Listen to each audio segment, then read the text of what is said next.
William and Kate, the Prince and Princess of Wales, have a PR team, so why don't they talk to the media? And what do they do to prevent leaks? The British media is famous for being ruthless, and over the years, neither Prince William nor Princess Catherine has escaped its wrath. In 2013, Us Weekly reported that the British paparazzi rattled Kate by snapping photos of her pregnant belly. The publication of these pictures reportedly left the Princess of Wales feeling violated, since they were some of the first images ever made of her baby bump. As if that media intervention weren't stressful enough, Prince William faced a brutal set of cheating rumours during the summer of 2022. False rumours about the prince's sexual preferences went viral, even leading to a degrading Twitter hashtag. Perhaps because of the brutality of these media interactions, William and Kate's staff are not allowed to gossip. According to a report in the Daily Record, the Prince and Princess of Wales have a zero-tolerance policy for spreading rumours of any kind.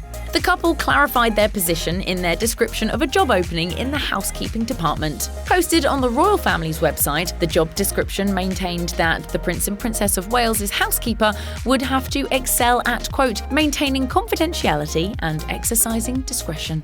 And English privacy law is a lot stronger than American privacy law. While avoiding workplace gossip might not be easy for everyone, royal staff members are often rewarded for their loyalty. People reported that Prince William and Princess Catherine offer their housekeepers some unique perks, such as travelling with the royal family.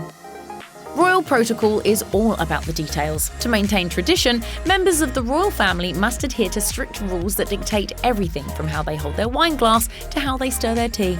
Because of this, British royals also expect their staff to have a keen eye for detail. King Charles III, for example, requires that his staff prepare tea using a thermometer, and he will only drink Earl Grey tea if it has been heated to precisely 100 degrees Celsius. William and Kate require a similar level of fastidiousness from their cleaning staff. According to the documentary Sandringham, The Royals at Christmas, the Prince and Princess of Wales expect their housekeepers to notice even the tiniest issues. Tracy Waterman, the royal family's head of staff recruitment, told the filmmakers that the Wales's housekeepers must pass a test to lock down the job, saying, "One of the tests I like to do to see if a candidate has a potential eye for detail is to place a dead fly either in the fireplace or on the carpet. Once the dead fly is placed, I then bring the candidate into the room. 1 out of 10 will actually bend down and pick it up. That's the special housekeeper." Thanks to all of these strict rules, the British royal family can seem very formal to outsiders. However, at home, the Prince and Princess of Wales like to keep things as casual as possible. In his book Courtiers: The Hidden Power Behind the Crown, royal journalist Valentine Lowe revealed that the Prince and Princess of Wales try to cultivate an informal setting at their residence. To achieve this, the couple has reportedly asked royal staffers not to wear formal attire to their home unless there is an extenuating circumstance. As one anonymous staffer told Lowe in an interview, Prince William wants it to be casual. The kids run around the office, and he does not want it to be stuffy. If we have important meetings or are going to Buckingham Palace, then of course we dress up. Even though William and Kate enforce this casual clothing rule, the couple has a reputation for being formal. In the Netflix documentary series Harry and Meghan, Meghan Markle described the experience of meeting Princess Catherine for the first time. I guess I'd started to understand very quickly that the formality on the outside carried through on the inside. Nonetheless, within the confines of their own residence, the Prince and Princess of Wales seemed to let their guard down. To justify his no suits rule, Prince William reportedly told the staffer who interviewed for Lowe's book, "This is where my family lives." The Prince and Princess of Wales's no suits rule is not the only way the Wales's household has diverted from royal traditions. The couple has also rejected traditional parenting methods in favour of a more modern approach to caring for their 3 children, George, Charlotte and Louis. According to a report by The Sun, William and Kate want their children to learn to talk about their feelings rather than scream about them. Because of this, nobody in the royal household, staff included, is allowed to shout at the royal children. One of the staff members most responsible for enforcing this rule is the couple's longtime nanny, Maria Baralo. According to a separate piece in The Sun, Baralo disciplines the children using the modern techniques selected by the Prince and Princess of Wales. As an inside source told the outlet, Maria is firm, but she never acts unilaterally with the children on discipline. The insider went on to explain that Maria must reason with the children instead of punishing them, saying, "There is no naughty step at the residence, but there is a chat sofa where things are explained and consequences outlined."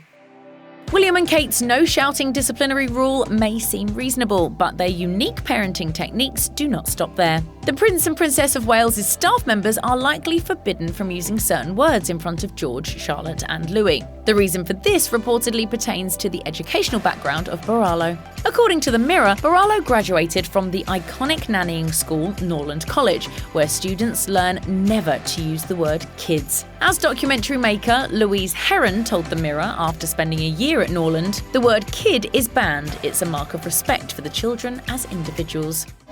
And the Norland diploma is highly sought after. As a result, instead of calling the royal children kids, Borrallo was taught to refer to them by their first names. While some people might find this Norland rule to be unusual, it is worth noting that Borrallo has an excellent relationship with the Wales children. An anonymous insider told People, "Maria loves the children dearly." Moreover, the source shared that Borrallo manages to be caring even as the children learn all of the regimented rules of royal life. She can be firm and strict, but she is very loving and soft with them too. The Prince and Princess of Wales have also been reportedly pleased by Borrallo's performance. A year after the birth of the young Prince George, Princess Catherine told her friends that the Norland nanny was amazing. The royal children aren't the only ones that staff must call by their first names. According to royal journalist Valentine Lowe in an interview with The Express, the Prince of Wales asked his staff to call him William. In Lowe's view, Prince William's request breaks with years of tradition and even differs considerably from the rules that King Charles III once had in place. The journalist told The Express, "It's really interesting the levels of formality and informality. In Charles's household, when he was Prince of Wales, first thing in the morning it was Your Royal Highness. With William, there was none of that." Prince William's attempts at informality contrast with King Charles's regards for his own staff. My London reports that the King is regimented with his staff and even asks them to warm his biscuits to a specific temperature. Separate reports even indicate that the King won't take a bath if the bath plug isn't in the proper position. Unlike his father, Prince William tries not to be finicky with his employees. As Lowe revealed in the same interview with The Express, Prince William's closest advisors would definitely be on first-name terms. Relationships evolve, friendship endures. Over the years, Princess Catherine has become a royal style icon. From her glittery roller disco outfit in 2008 to her many gorgeous homages to the late Princess Diana, the Princess of Wales has managed to put together some of the best royal looks. Even Vogue praised the princess for the extra thought and cultural sensitivity that she seems to put into her outfits. As reported by the outlet, both Kate and Diana have a tradition of tailoring each outfit to the intentions of their appearance, often paying homage to the country or place they are visiting, or the nature of the event they're attending. While some people would enjoy all of the fashion-related praise, Kate seems to have tired of it. William and Kate's staff have been banned from officially commenting on her clothing to the press. Before this rule came into effect, palace employees were allowed to respond to requests for information about her attire, such as brand, designer, and cost. As of 2022, however, Kensington Palace has stopped releasing this information. The reason for this shift could be related to the Crown's focus on charity in light of Britain's economic crisis.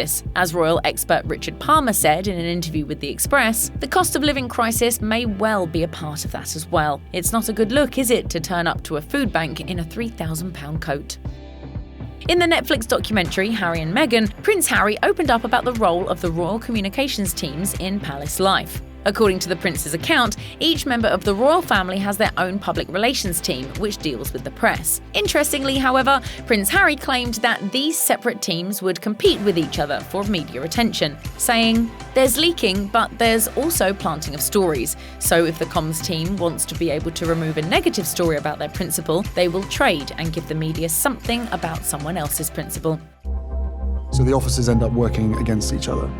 While this arrangement might seem like something of a free-for-all, the royal press staff does have to follow some rules. The Prince and Princess of Wales's staff, for example, do not comment publicly on negative news. According to Prince William's former press secretary, Miguel Head, the communications team only fights unflattering stories in extreme circumstances. As Head, who also used to represent Prince Harry, told the Harvard Gazette in an interview, "I suppose the way that we dealt with it was really directed by the princes. So our rule of thumb was we only commented reactively on stories if the stories were judged, in our view, to have a detrimental reputational impact."